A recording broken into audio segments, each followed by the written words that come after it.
Hello and welcome to World Insight, coming to you live from Beijing on CCTV News. I'm your host, Tian Wei.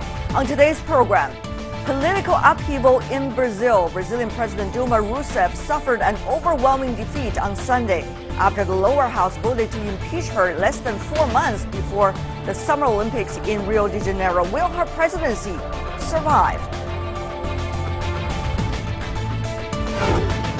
And we sit down with comedian Mark Roswell, also known as Shan. He spoke with us about what's like to perform Chinese stand-up comedy and the cultural differences that have shaped his experiences. And we begin today's show in Brazil. After more than 6 hours of voting and fiery speeches, President Rousseff suffered an overwhelming defeat. 367 lawmakers voted to impeach, more than the 2/3 needed to pass the motion. That means the vote will go forward to the Senate, where a formal impeachment trial will be held in the coming weeks. Brazil now faces a confluence of crises as the economy is in deep recession and Zika virus is spreading. A stable political environment is urgently needed.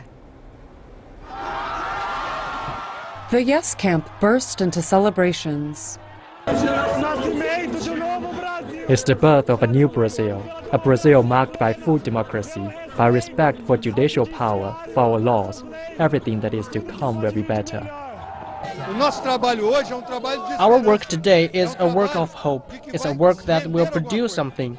I have no doubts that Brazil will once again be the Brazil we all love and enjoy. Sunday's vote came after weeks of raucous debates inside Brazil's Congress and rival protests outside. Brazil's lower house has voted to send the motion of impeachment to the Senate, with Rousseff's opponents winning the required 2/3 majority. The Senate will then have to vote on whether to accept the impeachment motion. If the majority votes in favor, the trial in the Senate will begin and Rousseff must step aside for 180 days. After that, the Senate will vote on whether to impeach Rousseff. If 2/3 agree, then Rousseff will be removed from office permanently. Rousseff faces charges of breaking budget laws to support her re-election in 2014, but she denies any wrongdoing. I didn't commit a crime. No complaint of corruption or deviation of public funds exists against me. I never impeded an investigation. My name is not on any list, nor am I suspected of any crime against the common good. If Rousseff is indeed impeached, Vice President Michael Temer will replace her until the 2018 election. However, a request was delivered to the lower house this month to also impeach Temer for corruption.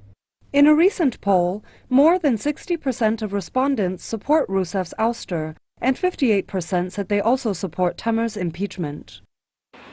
Brazil's economy is going through its worst recession in more than 3 decades, following a drop in prices for Brazilian commodities. This is also thought to be the key reason for public support of Rousseff's impeachment. In 2015, the economy shrank by almost 4%, its worst annual performance since 1981. Inflation reached more than 10% at the end of last year, a 12-year high. Meanwhile, as unemployment rises fast and the Zika virus continues to spread, there are major hurdles ahead. The Rio Olympics will open in less than 4 months. Many people are hoping that Rousseff's impeachment could usher in a new era for Brazilian politics. For more on the discussion about the Brazilian politics these days, we're now joined from Brasilia by Professor Milton Seligman from the Inspire Business School. He's also a global fellow at the Brazil Institute at the Woodrow Wilson International Center for Scholars. Meanwhile, in Rio de Janeiro, we are joined by Mr. Charles Tang, President of Brazil-China Chamber of Commerce and Industry. And also in Washington, D.C., we're having Ms. Maricruz McGowan, who's the Vice President of the U.S. National Economist Club. Welcome to the three of you. First of all, may I ask questions to the two Brazilian panelists? What is your judgment? Now, lower house already decided to impeach President Rousseff, and it's likely the Senate going to vote next month. What's likely to be the decision from the Senate? Mr. Seligman. Well, well, actually, we are living in Brazil three big crises. One economic, another political, and the last one is moral and ethical. The economic one ends with the end of the commodity boom. The political one is due our political system, the way that we elected our governments. And the moral one is involved, all the corruption with the Brazilian oil company is involved, among others. On the political side, the problem is that in our system, presidential coalition, the people that is elected for the presidency usually do not have majority in both houses of the parliament. And the way to build up this majority is highly questionable in its legitimacy. The first way is to invite you know, people Mr. to be Seligman, part of the my question for you more without is, commitment with Mr. Seligman, if I can, my question for you is very direct. That is, what is your sense of the Senate likely to pass the impeachment judgment for President Rousseff? Is it possible? Briefly from you, Yes. sir. Yes, it's possible. It's possible.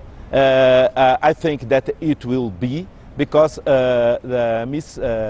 Rousseff did not show that she has more than 1/3 of the House of Representatives. Now she has to show that she has 50 plus one senator to keep his job. We understand how it works. We will understand how it works defeated in the Senate and also the House because you need to have the majority in order to get the impeachment. But Mr. Tang, what is your judgment and why?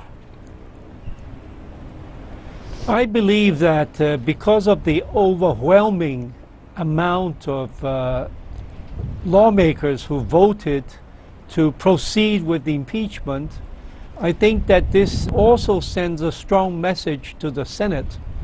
And I believe that, you know, by Monday, a majority of the Senate will probably okay and allow the impeachment to progress. And if that is the case, she would, of course, have to take a license, or, you know, Temer will assume for 180 days. Now, when it becomes a judgment which will be presided by the President of the Supreme Court of Brazil, it may become more of a technical decision rather than just a purely political decision as it was during the lower house vote. May I just follow up a bit, Mr. Tang, because it is understood that Ms. Rousseff, even though she could be impeached by both houses, the Senate and the House, she could still appeal to the Supreme Court, as you just said, even though Supreme Court in early records have dismissed her appeal. So how many rows does she still have if the Senate did go ahead with so-called impeachment of her? Well, you're right in saying that she could appeal, but until now we have seen that the Supreme Court of Brazil does not really want to interfere into an independent power, which is the Congress. They, of course, will settle the rituals and the legal ways of impeachment, but not necessarily become involved directly in the impeachment, except to say whatever measures taken is legal or not legal. Let me go to you, Ms. McGowan, observing it from the United States. As being mentioned by Mr. Seligman, there are several things all at the same time. One is political confidence of a leadership and possibility of her involved in any kinds of corruption. Secondly is the shrinking economy. And thirdly, of course, is the spreading disillusion inside of Brazil.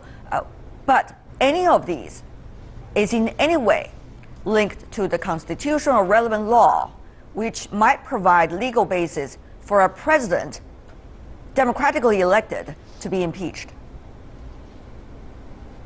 Well, actually, Ms. Rousseff is being impeached not for the corruption, but for the incompetence and for lying before her election, what led her the election. So legally, she lied to be reelected. So there is a legal cause against that, because what she did is she showed that the country didn't have such a large deficit using the money from government-owned banks. So that constituted like a fraud. Basically, she lied to the entire country to be re-elected. I think that is a legal cause for her to at least to start the proceedings of impeachment. Mr. Tang, inside Brazil, there are enormous amount of debates. So may I just throw in a different opinion coming from Brazil, different from what Mr. McGowan just mentioned. People were suggesting the people that have been accusing her of corruption are actually corrupted themselves. And therefore, what is your judgment of exactly, quote unquote, her guilt? And will that guilt constitute any legal judgment in terms of she should be impeached or not? Well, I think that the vote yesterday in the lower house vote, it was very clear that she is being impeached for more political reasons, for the the morass, the economic morass, and the political ineptitude of her government. However, technically speaking, this impeachment should basically focus on whether she used the money for the, what we call pedaladas, without the congressional approval, rather than a political, in the presidential system, different from a parliamentary system, you can't just vote the prime minister and call a new government. You would have to impeach her, and really being unpopular is not really a reason for impeachment. And even if the economy is not doing well, is also not a reason for impeachment. Right. Mr. Seligman, what is your sense of what part of her guilt could necessarily constitute for a legal impeachment based on your constitution about the obligations and responsibilities of a president?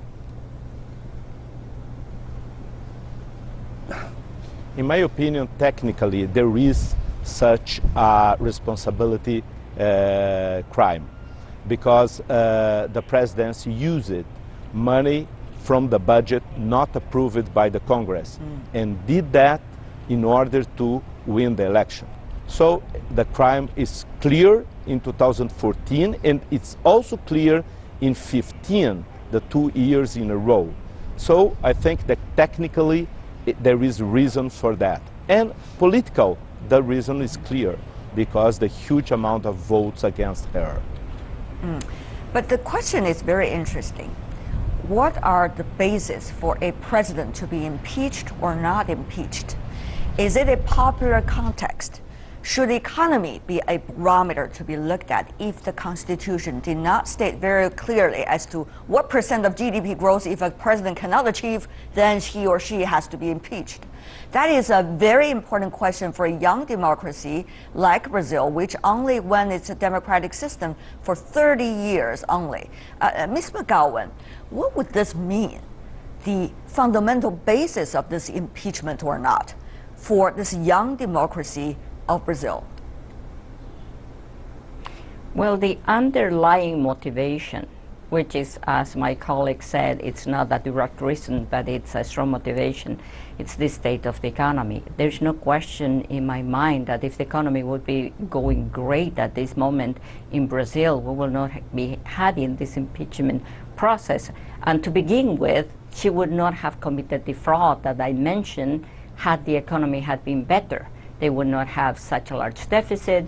She would not have an incentive to cover that deficit, cover up that issue, any of that. Now, why Brazil is there? They had, as you mentioned, a very young democracy, decades of oligarchy governments, decades of corrupted governments. Then they have an economic growth, and that gave the opportunity to have, for certain classes, for certain people, a chance to get more corrupted.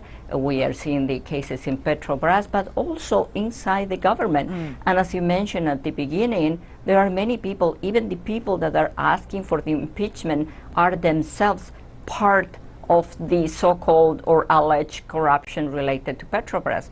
So it's a very difficult issue, but there's no question that the state of the economy played a very important role.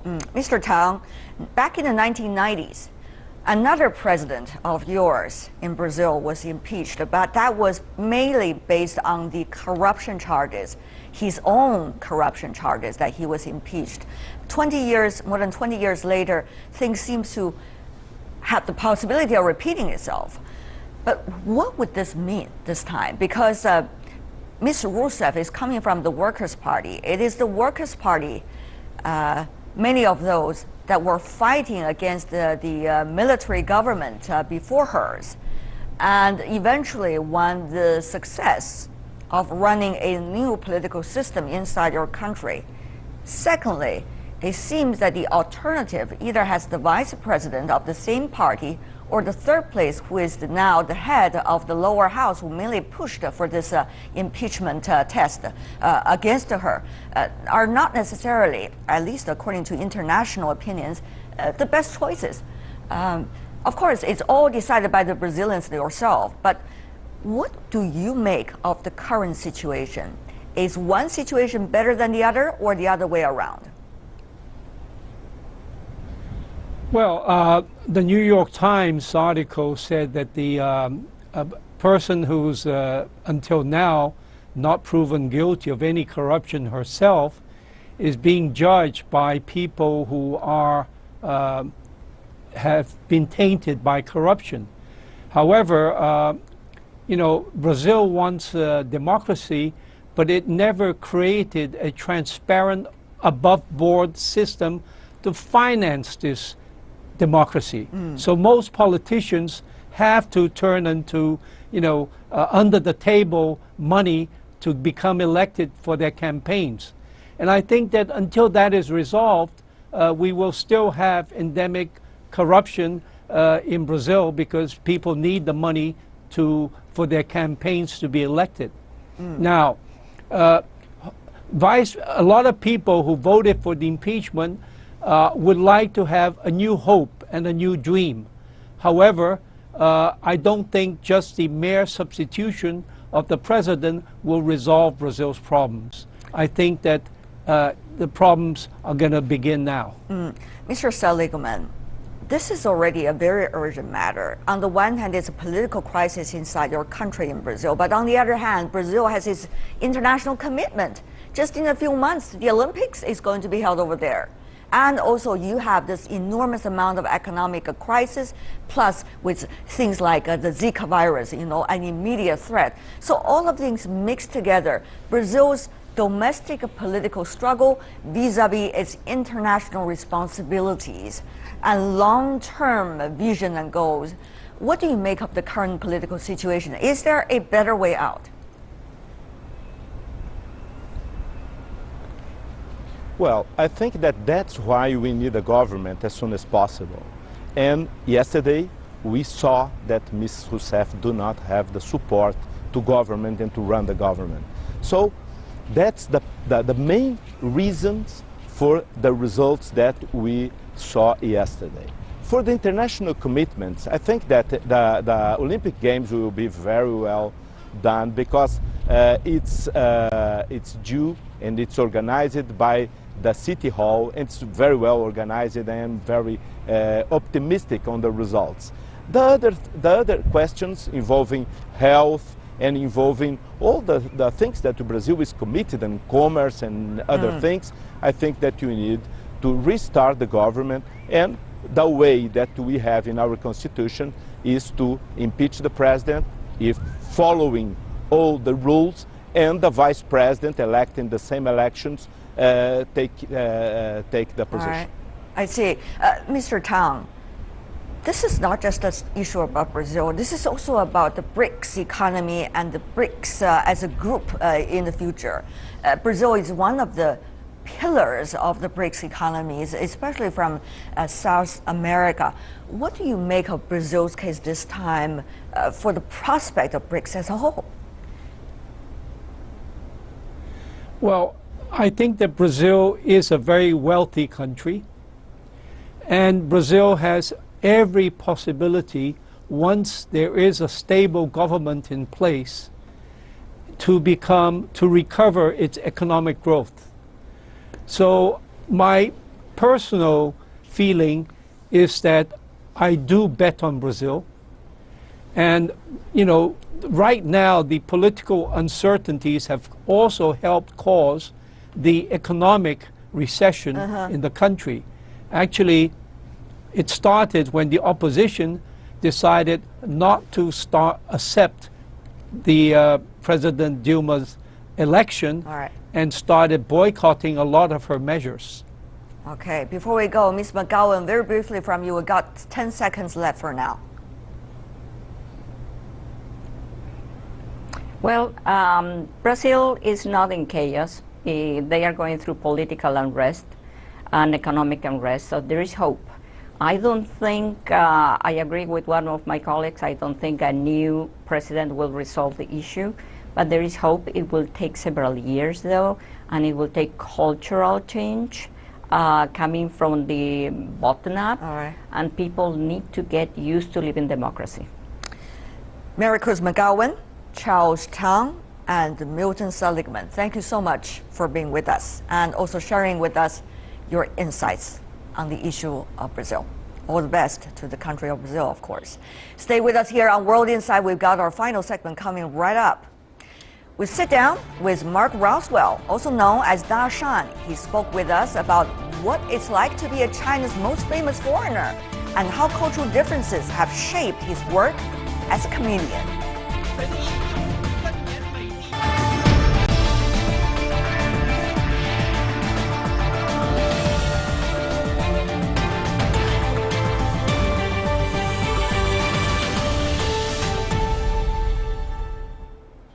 You're watching World Insight on CCTV News. Well, he is one of the household names in China, even though he is not a Chinese. Da Shan, the Chinese name of Mark Roswell, a Canadian, has over the years become a synonym for foreigners in China with his fluent Mandarin and enthusiasm about Chinese culture. Of course, China has changed so much over the years, so is that of Da Shan. After these decades in China, first being a pop culture celebrity, then a business person, and now he picks up something much more hilarious, stand-up comedy, performing totally for Chinese audience in Mandarin Chinese. In a few days, he's going to present all his jokes in the Grand Theater in Beijing, which also marks China's first stand-up comedy performance at a formal theater. You bet I would take this chance to talk to Da Shan. Before we go to interview with him, let's first get you familiar with the stand-up comedy budding in China. A foreign comic walks into a Chinese bar. Under rotating ceiling fans and hot, crowded bars, an edgier form of entertainment is emerging in China, stand-up comedy. It is a comic style in which a comedian performs in front of a live audience, usually speaking directly to them. A stand-up comedy routine generally includes humorous stories and jokes. This style of comedy has a small yet growing following in China. Many comedy groups like Beijing Talk Show Club, Stand Up China, and Kung Fu Comedy have joined in on this new niche of entertainment. And it is not just confined to bars and clubs now. More and more comedians are introducing it into TV programs. Performers like Wang Zijian from Tonight 80s Talk Show, Huang Xi, Zhou Wang, and Chinese-American comedian Brother Sui are all popularizing stand-up comedy. Da Shan, or Mark Roswell, who is more famous for his Chinese crosstalk style of comedy, is also giving stand-up a shot. For the past 2 years, he has been exploring the nascent stand-up comedy scene in China and is developing his own solo show called Da Shan Live. He says it's extremely exciting and rewarding to be doing something so fresh and cutting-edge for the Chinese market.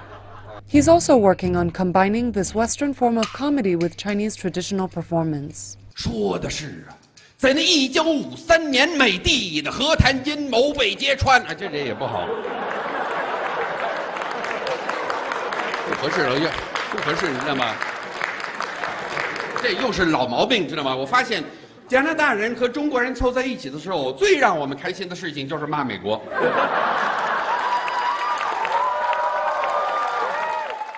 What about that joke? about the American imperialism. That's a very famous story from the Korean War about a successful attack on this American forces and everything. And anybody who knows Kwaibar will know that one, right? It's a typical story of fighting against the American imperialists and everything. And I get up and I start to do it, and then I realize, oh, I can't say that. I can't say that. There's some Americans in the audience. I said, you know, sorry. That's, you know, when Chinese and Canadians get together, that's one of the things we enjoy the most, just making fun of Americans.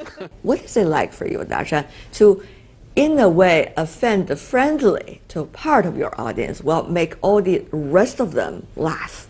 Well, first of all, most of the humor is aimed at myself, right? It's making fun of myself. And other times, I think as long as it's done in a spirit of respect, you can have fun at someone's expense. You know, some people don't take it. Most people do, as long as they show as you're respectful. And as long as you're making fun of everything, if you're making fun of yourself, first of all, so that sort of gives you some allowance to make fun of other people. But I think respect is an important thing. You know, it's not just making fun of people, it's having fun with them, you know, and everyone lighten up a little bit. Kwaibar, what exactly is it? Kwaibar and xiangsheng all belong to the category of traditional Chinese arts called qu, and it's a kind of rhythmic storytelling with bamboo clappers, and you tell a story. And you know, the way stand-up comedy is developing in China, a lot of people are doing it because they don't like xiangsheng anymore. It's kind of a reaction against xiangsheng. How come? But they want something new, or they're just tired with that sort of format. And I'm telling them, well, you know, actually, comedic arts are quite similar, whether it's stand-up or it's xiaopin or or xiangsheng. They're all actually interrelated. You don't need to, you can learn from each other. So you know, a lot of them are trying to get away from xiangsheng, and I'm saying, well, I can actually take the things that I learned in xiangsheng and I can bring them into stand-up comedy, and it's not a conflict. So, for instance, I do this kwaibar, the rhythmic clapping, as part of my stand-up. It's a group of 5 in this hand and 2 in this hand, the big clappers and the little clappers.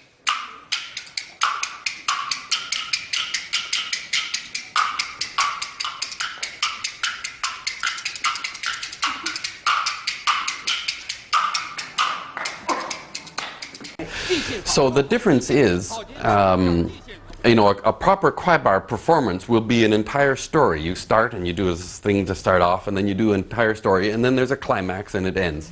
What I do with stand-up, of course, is that you break it apart. So you're trying to tell a story, but oh, you get stuck, and oh, you can't say that, or you know, it got that part wrong or something. You break it apart, and you end up making fun of yourself. Like if I was doing a proper kwaibar, I would be, you know, demonstrating traditional culture and my skill and everything. But when you take it into stand-up comedy, you're doing the opposite. It's like, oh, I can't do that. Oh, you know, got that wrong. And now you have to please the younger generation. Is it different? Well, that's one problem I have. With this performance with the stand-up comedy, it tends to be the internet generation. It's people that have some experience with this, watching online, Louis C.K. or Jerry Seinfeld or these people, and they have a little bit of idea what stand-up comedy is. One of the problems I have with my audience is that they often bring their parents. So like I'm trying to reach this post-80s, post-90s generation, and they're all saying, oh, my mama 特别喜欢你, my mother really likes you, and then they bring their mother. Well, and some of the younger performers that I work with who do like the warm-up acts and everything, they say when they do my gigs, it's a little bit difficult because they're so used to talking to the post-90s generation, and they come to my audience and they say, okay, well, boy, we've got like such a huge range of people here. What do we do now? And it is difficult. It's been a bit of an experience for me. What is the magic then, Dashan, to satisfy all these very different generations among your audience? Well, the setup is very important. So letting people know it's not, what you're seeing now is not, you know, the very first thing I do on stage when I come out and I say, oh, everyone's so excited, oh, thanks, you're all looking forward to seeing that Dashan from TV, aren't you? And everyone goes, yeah, and I say, well, go home and watch TV then. Because you're not, you know, you don't come out to a live performance to watch TV, folks. So from the very first joke, it's telling people, this is not Shan from TV.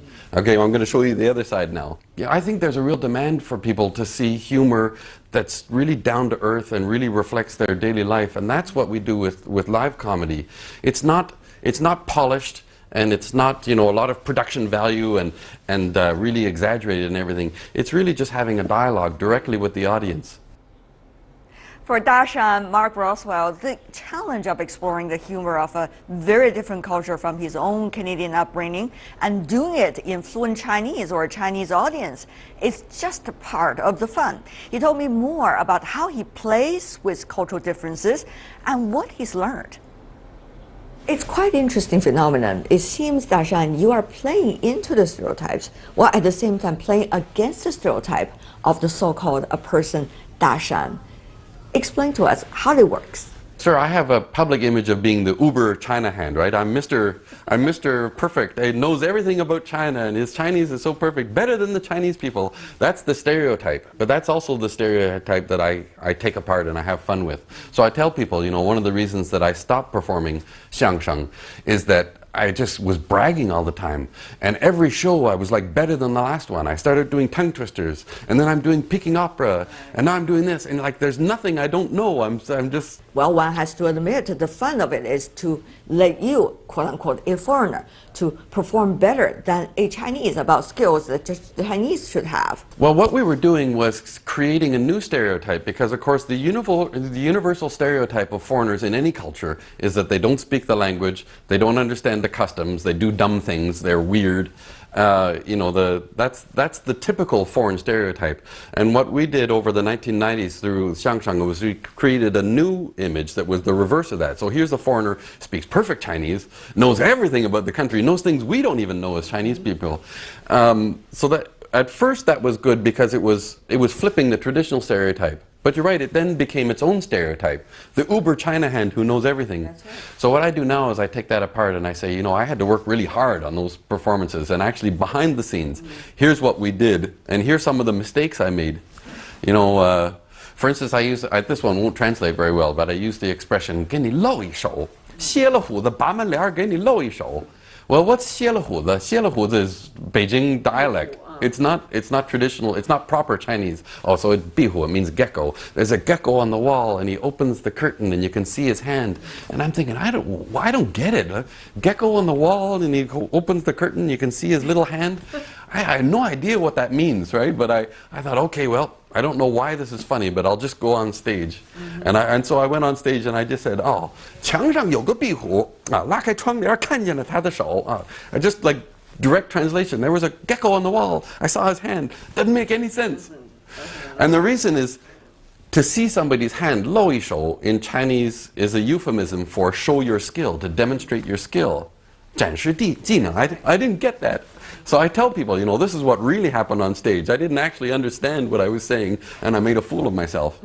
But you know, it's through making a fool of myself or all these mistakes that I made on the way that I eventually became better. What about the language difference, Dashan? I mean, sometimes when you translate a joke from English into Chinese, it totally kills the fun. And the other way around too. So how to make sure the joke is not being lost in translation? Well, I overcome the translation problem by not ever translating. I only work in Chinese. I did one joke in English on stage where I was talking about second tier and third tier cities and how you go to a fourth tier city and everyone just imagines that they just assume you're Dashan if you look like a Westerner. I told that one joke in English. But you know, all of my work is in Chinese, and I can't do both. Do both is twice as much work. So my focus is on the Chinese side and working in Chinese, so I never work in translation. The only time I work in translation is that I've got the joke and it's polished and I have a little bit of video and I want to put up something on the internet and I have to put English subtitles, and then I realize, oh man, like for instance, I had one joke in Chinese about the name Dashan. You know, it's not too sophisticated, but it's not too low either. 为什么大山这个名字比建华要俗一点，比二狗子要雅？ Right? At least it's better than argoza. And I thought, oh, how do you translate argoza in English? The way I solved that, for instance, is to say, well, argoza is just kind of a derogatory kind of name that parents give their children, because it's kind of a superstition or a tradition that you give your children ugly names and it helps them in their development. So I thought, okay, well, don't translate second dog then. Just think of a name like, what would you call your kid? Like Blockhead or Bonehead or something. Really? Yeah. Names like that? So, for instance, that's translating the idea, not the language. But I'm sure trying to analyze and understand a Chinese joke totally into English would totally kill the fun of the joke, isn't it? Well, I forget who has it. It's a very famous quote about humor that's saying, analyzing humor is like dissecting a frog. Nobody really enjoys it, and in the end... Are you sure it's only one frog or two? No, the reason nobody really enjoys it, and in the end the frog dies, right? You dissect the humor dies in the dissection. So, yeah. But there are also humor with Chinese characteristics, isn't it? I mean, sometimes when you tell a joke in China, it could have political or social connotation, and therefore you tend to say a very small part of it and let all the others to guess about the rest of the jokes. And yet these kind of jokes work really well. You know, there is political or social or even sexual humor in China, but it tends to be much more implied. Right? It's what they call a 擦边球. You don't shoot the ball right into the net. You just sort of shoot it off to the side. It sort of goes off to the side, and you realize, oh, he's aiming. That's where he's aiming, right? 今天呢，有没有刚刚从中国大陆跑出来的贪官？有没有？哎，你别说，底下还真的有人欢呼，好几个欢呼。我底下一看呢，全都指着旁边那人呢，哇！ So that's what we call in Chinese a 擦边球. It just shoots off to the side. Exactly. So a lot of that is more implied. Although I'd have to say, you know, it's very hard to generalize because sometimes Chinese humor is even more direct than Western humor. It's the opposite of what we would expect. So for instance, if you go to the Northeast and you watch the 二人转, which tends to be a husband-wife couple, that's a lot of sexual humor that's very direct, actually. It really depends. I mean, it is, you know, like I'm sure you keep saying during your show, it's a very diverse country and a very complex country, and it's very hard to summarize saying there's one Chinese sense of humor, you know, or one Chinese audience. You know, they're very different. Is it easy to make the Chinese laugh? Oh boy, you know what? It is. Put alongside. Oh yeah, comedy is so difficult. It's the hardest thing I could do. I mean, I've done lots of things over the years, and I find comedy is the hardest. It's not difficult to make people laugh, but to make people laugh in a way that makes them feel good, that they respect you, and that they remember it, and they think of it tomorrow, and they can still laugh. That's tough. That's tough. I mean, all you have to do is and people laugh, right? But you know why? To make them laugh afterwards, and you know, it's more sort of the sense they have after they laugh that's important, and that's really hard. Mark Roswell, also known as Da Shan, has been called the most famous foreigner in China. Over the last 25 years, he has worked as a media personality and cultural ambassador in the country. It's hard to find anyone in China who does not know of Da Shan. Born and raised in Canada, Roswell began studying Chinese in the mid-1980s, first at the University of Toronto and later at Beijing University. While in Beijing, Roswell became interested in Chinese performing arts, particularly xiangsheng, or traditional Chinese crosstalk, a popular form of comic dialogue.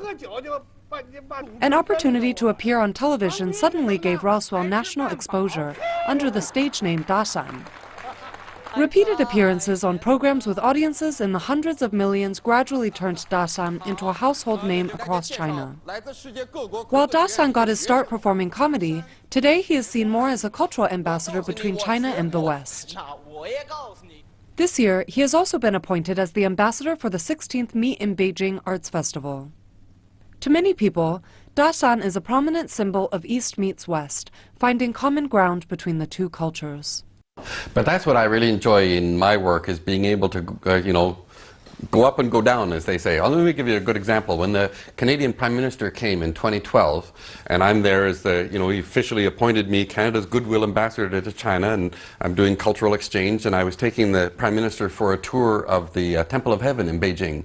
And so I went to the hotel where the Prime Minister was staying, and I got in the motorcade, you know, Canadian flags and the police escort and this official Prime Minister's motorcade, and we went to the Temple of Heaven, and I did this event at the Temple of Heaven, and then my work was finished. So the motorcade went off, and I just stayed there, and then I thought, now what do I do?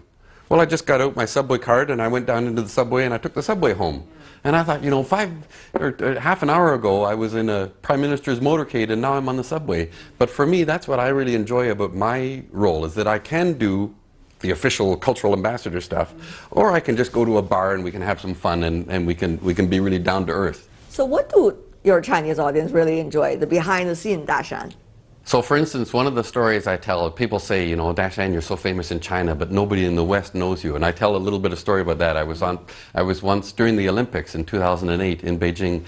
I had the opportunity to appear on the Today Show with Matt Lauer. Wow. You know, big show. I thought, oh, here's my break. I'm finally going to be famous in America. But the show, the first question that Matt asked me, I just got stuck. He just said, "Yo, I hear you're really famous in China. How famous are you?" Like, how? I don't know how to answer that question, right? You're supposed to ask someone else. Don't ask me. I don't know. Anyway, so I tell this story. I go into detail and everything, how during the Olympics, I was at the closing ceremony, and I saw my idol, Yao Ming, great basketball player, great East-West ambassador, you know, 4 feet taller than everybody else. He's really easy to recognize. And everyone was hoarding him for photos. Everyone wanted a photo. And I thought, no, I won't bother him. You know, poor guy. It's the Olympics. Come on, let's enjoy the show. Don't bother him with too many photos. So I turned my back and I was watching the show. And about 5 minutes later, somebody came, tapped me on the shoulder, and I looked around, and there's this waist, right? And I look up, wow, and it's Yao Ming. And he's got a camera in his hand, and he says, "Could I have my picture with you?" Right? And I thought, oh, that's what I should tell Matt Lauer. I gotta go and tell Matt Lauer, Yao Ming asked for my picture, man. In a few days, you're going to talk to 900 live audience in a beautiful Chinese theater. Are all the jokes prepared? Boy, you never finish polishing. So I did a really good show last month at the University of Toronto for Chinese students at the University of Toronto. So I've got my 60-minute show done, but you're never finished polishing. For me now, it's 80% done and 85, 90. When it gets 90, that's okay. That's okay. Yeah, 80 is not too bad. Okay, so not too bad at all. Pretty well ready, but never finished. We are really looking forward to it. Thank you so much, Shan. Thank you. With us. That is Shan, or Mark Roswell, a stand-up comedian from Canada, yet who mainly has his audience in China. He can be termed as the most well-known foreign face in China because from the 1980s on, he has been together with the 1.4 billion Chinese living, digesting, and trying to come to terms with the ever-changing life of today's China. And now he even tries to joke about it. As they say, a day without laughter is a day wasted. I'm glad that we have not at least wasted today. But that is all the time we have for today. If you'd like to see more of our program, visit our website. Just type in World Insight CCTV News into your search engine, or you can also check out our YouTube channel. From me, Tian Wei, and everyone at the World Insight team, thanks for watching, and tune in again tomorrow for more insights from across China and around the world. Good night.